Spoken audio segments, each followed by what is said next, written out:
கந்த சஷ்டி அன்னைக்கு 6வது நாள் விரதம் அன்னைக்கு என்ன பண்ணணும்னா, ரொம்ப முக்கியமான நாள் அன்னைக்கு தான் முருகப்பெருமான் நமக்கு நேரடியாக வந்து அந்த நாளில் உங்கள் வீட்டிலே காட்சி கொடுக்கக்கூடிய ஒரு அற்புதமான நாள். அந்த நாள் அன்னைக்கு என்ன நீங்கள் பண்ணணும் அப்படின்னா, காலையில் எந்திரிச்ச உடனே குளிச்சுட்டு சூரிய நமஸ்காரம் செஞ்சு முடிச்சுட்டு மாங்கொத்து இருந்துச்சுன்னா மாங்கொத்து எடுத்துக்கோங்க. தேங்காய் ஒரு காய் வாங்கி வச்சுட்டு அந்த தேங்காவை தண்ணியில் நனைச்சி அழகாக மஞ்சளை மேலே பூசிட்டு மேலே ஒரு குங்குமத்தை வைங்க. வீட்டில் ஏதாவது ஒரு கலச சொம்பு மாதிரி இருந்துச்சுன்னாலோ அல்லது செப்பு குடம் இருந்துச்சுன்னாலோ அதை நல்லா வாஷ் பண்ணி வச்சுக்கோங்க. அதுக்குள்ள ரோஸ் வாட்டர் கொஞ்சம், பன்னீர் கொஞ்சம் கலந்துக்கோங்க, சுத்தமான தண்ணி கொஞ்சம் கலந்துக்கோங்க.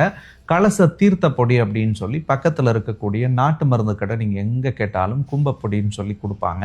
அந்த பொடி ஒரு பாக்கெட் வாங்கிக்கோங்க. அதில் எல்லா அந்த பஞ்ச திரவியங்களும் கலந்துருக்கும். ஸோ அதை நீங்கள் அழகாக பிரித்து அந்த கலசத்தில் கொட்டிட்டு மாங்கொத்து வச்சு அது மேலே தேங்காவை காலையிலே வச்சுருங்க. வச்சுட்டு அழகாக அதில் ஒரு சின்ன மலர் மாலை அல்லது ஒரு சின்ன பூ வச்சு கலசம் வச்சு ரெடி பண்ணதுக்கு பிறகு அந்த கலசத்தை முருகப்பெருமானுடைய பாதத்தில் நீங்கள் வச்சிடணும்.